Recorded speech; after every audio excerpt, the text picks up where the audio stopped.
What's up, guys? The Chenoo, a more horror-focused comic from Graham Nolan and Compass Comics. And before I continue, guys, if you could just do me a quick favor, go ahead and subscribe to the channel for more reviews, as well as give this video a thumbs up. I would certainly appreciate that. And now that that's out of the way, let's get in on the story here. We open up our story with two guys, Keith and Frank, out on Lake Erie, and they're ice fishing. Frank is ready to call it a day. He's fucking cold. It's the middle of a blizzard. Just let's get in. Keith's like, nah, I'm having a good time. I'm catching shit, not you. You suck. Um, I wanna stick it out. Frank's just like, fine, dude, whatever. Tells him that he's gonna go take a piss real quick. Basically the "I'll be right back" trope. And Frank's like midstream out there, and something approaches him from behind, and all we hear is Frank's scream. And so did Keith. Keith's like, he calls out to him. Again, a lot of very typical horror movie elements. If you're familiar with horror movies, you're going to know the beats here. Keith calls out to Frank, tells him, hey, cut the crap. This isn't funny anymore. And before he can even finish the sentence, we just see a big old claw swipe Keith, and the last we see of him is his lifeless body being dragged through the snow. So next we meet Dennis, a formerly retired plow truck driver, who is out just trying to help clear the streets during the blizzard. He's being called to head back to the garage just because the storm's getting really nasty and they just want to let it pass. And he hit something while on his way back, and he wants to go just see what it was, in case it was like a parked car or something like that. He goes out to take a look and loses his head over it. And the last we see of poor Dennis there is his lifeless corpse also being dragged through the snow. In another part of Buffalo, officers checking on an abandoned Hummer on the highway, finds the doors left wide open, finds the dog's been abandoned as well as the car. And from the looks of the blood on the back of the dog's head, it doesn't look like the driver had much say in the matter. The officer picks him up, takes in the dog, and then we shift our focus over to the Timmy Ho's coffee shop, where we meet Faith and Ralph. And we find out Faith's pretty nervous and, worried she's going to get stuck out in the blizzard or lose power or what have you. Ralph calms her down and says, hey, if any of that happens, just give me a call. I'll help you out. Ralph then gets a call for a job that, he needs to go get to. Says his goodbyes to Faith, says, hey, don't forget to call me. He leaves. He's barely out of the door and he gets swooped up. And the trail of blood and the shock and horror of Faith's face is all that we need to know to let us know that Ralph is a dead man. We then catch back up with Officer Paul Jackson and his new canine friend on their way back to the station. Before they get to the station, they're flagged down by a just horrified Faith. And she's just out there yelling, he's gone, he's gone, he's gone. They go back to the area Ralph was last seen. Paul cannot find any kind of blood trails, any foot tracks, nothing that would lead them to believe anything happened because of just how bad the storm is. So he suggests, why don't you come on into the station? We'll get a statement from you. You can get warm. You'll be safe, all that. She agrees, gets into the patrol car, and also takes a liking to the new canine friend, who she then names Cruiser. Paul radios in that they're on their way, and mentions that it is a possible hit and run. And Faith's like, no cars. This was like a man-like creature, except it's 7 or 8 foot tall. What Faith just told Paul triggers panic in him, and he goes, is it possible? But then he tightens up when Faith asks further. He doesn't say anything else. He does, however, radio ahead to the station and asks if there's been any reported missing people or bodies found.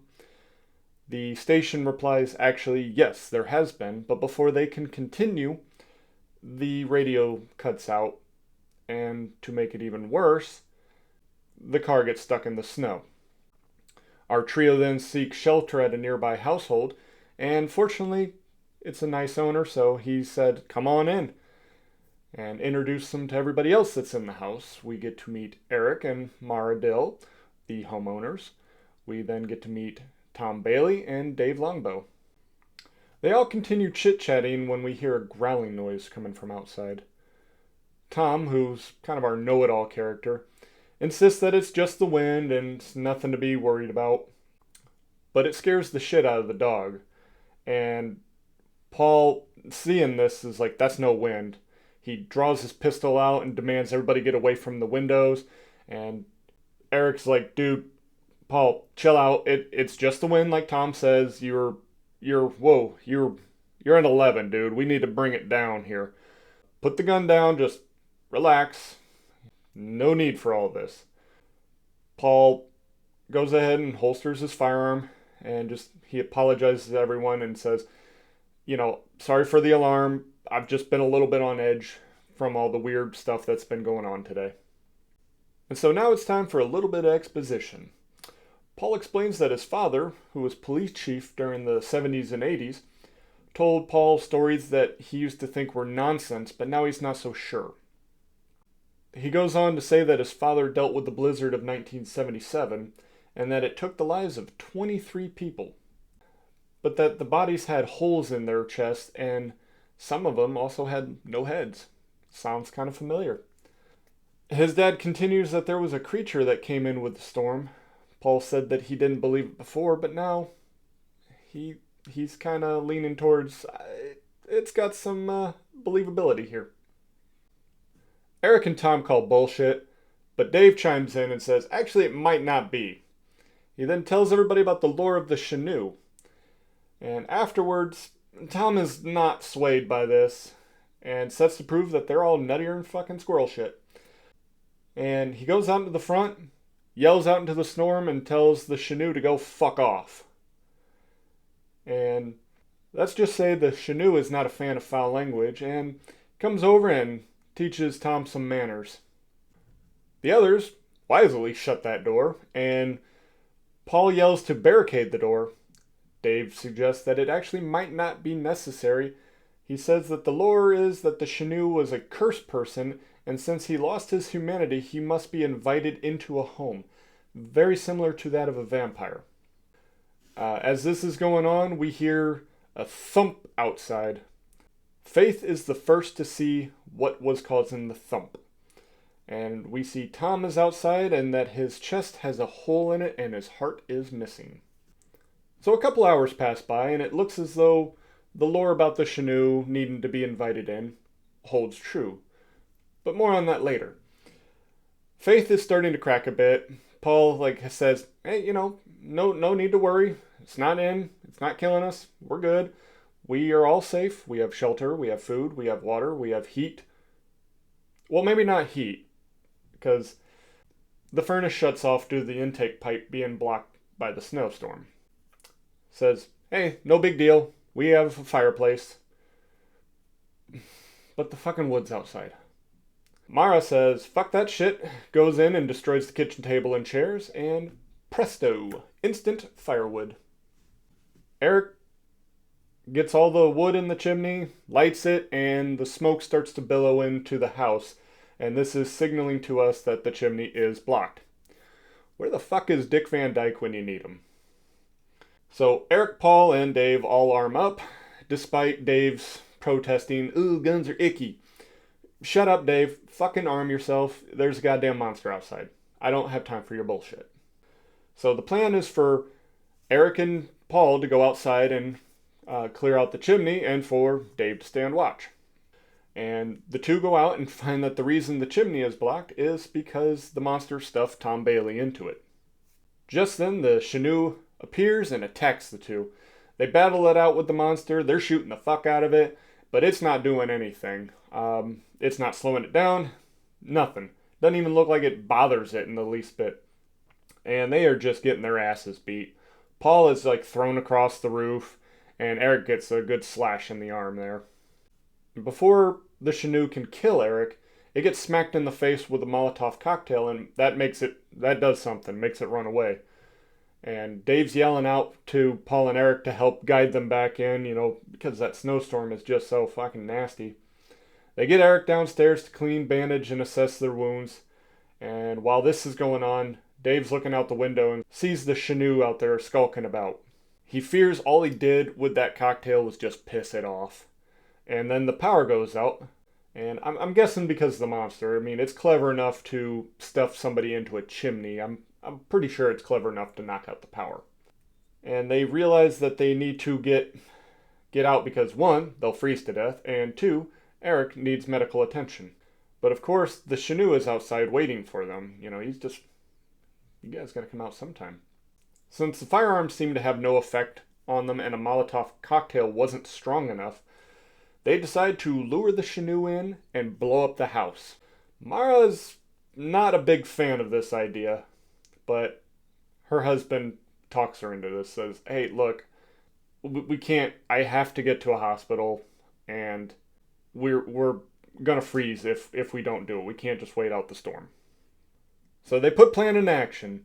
They get the gas flowing throughout the house, and while that's doing that, they go out and send an invite to the Chenoo. And after a touch more convincing, the Chenoo barges in through the house and seems to be very puzzled by the sudden lack of morsels within the house. Our protagonist hit a slight snag when the back door just won't budge because of all the snow that was built up, but Paul made sure to fix that one. So they get away from the house. Dave lights the Molotov cocktail, and before he throws it, he's stopped by Mara. She feels that she needs to be the one to destroy her own home.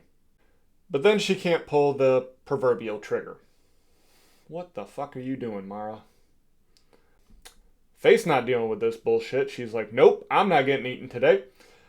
Snatches that cocktail from Mara and chucks it at the house. And she chucked it right as the monster reaches the back door. And he's just like letting out a roar. But then as the Molotov goes over his head, he's like, oh shit.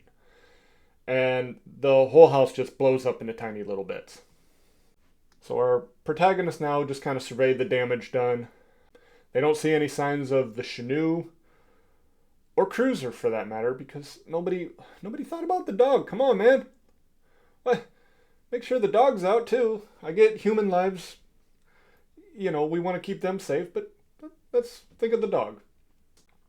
But then the Chenoo reemerges, and the monster he's charging towards everybody. Now he's like super pissed off. And despite Paul's best attempts at killing it, we already see guns don't work, so poor Eric loses his head because the Chenoo just chomps it right off. And this was one of the saddest deaths for me. In fact, I will say this was the saddest death for me. Eric was a nice guy. He was very helpful. He let him in. He was willing to go out there and help clear the chimney, put himself in danger. It did suck to see him die like this. Mara, who is understandably upset about witnessing her husband's death, she's pissed off. She goes out and she fucking charges at Chenoo with a wooden spike and sends that bastard back to hell where he belongs. Psych! No, he fucking just knocks her head right the fuck off. This was like the dumbest death to me. I have no idea what the fuck she was thinking. Mara she annoyed me a little bit towards the end here. And she wasn't like a bitch or anything. She was kind of stupid about some things. And I just thought that this was just a really stupid way to handle it. So, yeah, dumbest death in my opinion goes to Mara. The Chenoo then closes in on Paul, who is he's like, I'm not going down without a fight. He's shooting the fuck out of it. And of course it's not making a bit of difference, but he's still at it. His ammo runs out. He throws his gun at it. He's like, fuck it. He accepts his fate now. And before the Chenoo can actually kill Paul, it is suddenly engulfed in flames, with another voice out there yelling to light him up. The Chenoo dies, and Captain Frank Slayton of Task Force 77 orders them to make sure that it is nothing but ashes. Our story ends with Task Force 77 cleaning up the mess and making sure that the survivors and the deceased alike are all taken care of. Frank explains to Paul that Task Force 77 was actually set up by Paul's father with a specific mission to track and kill the Chenoo. Frank also notes that his parents were killed by the Chenoo during his birth and sought to avenge them. The final panels we focus on are that of the remains of the house, and we then see Cruiser emerge from the rubble. Yay, the doggy lived! And that is the end of the Chenoo. Okay, so no real subplots or theories, but we do get a little short story here at the end. We just travel back to 1977. We see a young couple, Mike and Mary. They're out there stuck in the blizzard. Mary's ready to give birth, and the two are forced just to have the baby birthed in the car. They can't go anywhere else. Nobody can get to them. This is all that they have. As Mary's pushing out little baby Frank Slayton, as you know now what their fates are about to be, she does catch a quick glimpse of a monster in the window, and all she can do is just point at the window before she and Mike are killed. So that's a pretty terrible way to go about that, but hey, them's the breaks sometimes. Alright, so some of the things that I really liked, some of our highlights here, was definitely keeping the monster hidden throughout the majority of this book. It wasn't until at the chimney that we really got a good look. Otherwise, all we got is blurred image, reflections, shadows. So this was a really nice touch. I also really like the horror movie tropes that we see, the hey, quit messing around, or I'll be right back, or some of those things. Even though they weren't specifically said, they still played into that trope. You knew when certain things happened, you knew that individual was doomed. And I really enjoy that. I love horror movies, and so when I saw some of these things starting to play out, I'm like, okay, I know that they're fucked, but I want to see it some more. So I really had fun just reading in on that. Our protagonists are believable and for the most part intelligent. I will go further in on this one here in a second. But yeah, I liked him. Paul was for the most part level-headed and cool. Faith, she just was a girl who was just caught in the middle of something she didn't want to be a part of. I think she was the best representative of kind of the everyman part of this. We're not all built to take on a fucking monster, and I think she was terrified, and then when it finally came down to possibly destroying this thing, and Mara was having her little bullshit fit, Faith's okay, I'm not going to be scared right now. I'm going to just, fuck you, take your cocktail, and I'm going to throw this fucking thing and blow up your house. I don't care, I just want that thing dead. I do not want to be eaten. I really liked her. Dave, he was good at helping us, learn the lore behind all of this, so he was very insightful and gave us a lot to really work with, and I appreciated that. And of course, Eric, I mentioned he was the saddest death for me. He was such a nice individual, and you just really didn't want anything bad to happen to him. But of course, sometimes good people have bad shit happen to them, and it sucks when it happens. So, and I like the monster was also resourceful. He's bound by some of the restrictions from his curse, so he finds ways around it. I can't get to where the morsels are, so I'll make the morsels come to me. I'm going to take this body, I'm going to shove it in the chimney, and they're going to have to come out and clear it out, and that's where I'll take advantage. He wasn't successful, but he was using his head, and I like that. Okay, so some of the tisms that I found while reading this was, why wouldn't you still just barricade the door anyway? You're putting a lot of faith into that lore being correct, and it's not something I necessarily would want to trust my life into. It's okay, has anybody proven this before?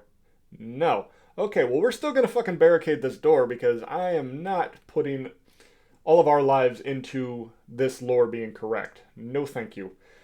And I just think this was a really dumb choice by otherwise really intelligent people. It just, man, because this next part is, where does this end, right? He has to be invited in to a house, but could a car be a house? You know, for some people, a car is a house. And we do see at the end, Mike and Mary, they are killed while inside their car. That has doors that need to be opened. Some people claim them to be houses. So where does that start and end as far as what his limitations are? And so I would have just maybe had them still barricade the doors. The Chenoo still trying to break in but can't get beyond the barricades. That way, the lore part of what Dave was talking about is all bullshit, and then it doesn't fuck up anything towards the end there. I just think that would have been a little bit cleaner. And then, Paul just going, fuck that, we're still going to barricade it anyway. Like, he's not taking that chance, and it plays well for him. He's like, okay, good. Glad that was part of the lore, but that part of the lore was horseshit. So, and then, yeah, Mike and Mary at the end there, we don't have to wonder what I'm wondering right now. And then when they go to put like plan and action to get the Chenoo to come in the house to blow it all up, well, they fill the house with gas. They send an invite to the Chenoo, but they don't check the back door to make sure that could be opened safely so they could all escape. It's fortunate that Paul was able to break it down, but if he wasn't able to, then they would have been fucked. It would have made a lot more sense if they weren't on any real time constraint outside of they just need to get Eric to a hospital. So why not just take a few extra seconds to make sure you can open up that door, and if not, try to clear out the door path, or maybe alternatively get to a window. That would have made a lot more sense. And so those are like the issues that I'm having. I have not really come across a perfect story yet. I noticed them. It didn't stop me from enjoying what I was reading, though. I was still pretty immersed. It just made me go, I don't know about that. So there's blood, a touch of gore, but no nudity. I would still say like a mature teen would be, mature teen on up would be best suited for this kind of comic. If you like things like The Thing, Halloween, Jaws, then you should definitely check out this book. And I will be providing a link in the description if this sounds like something you want to pick up. Until next time, guys, take care and God bless.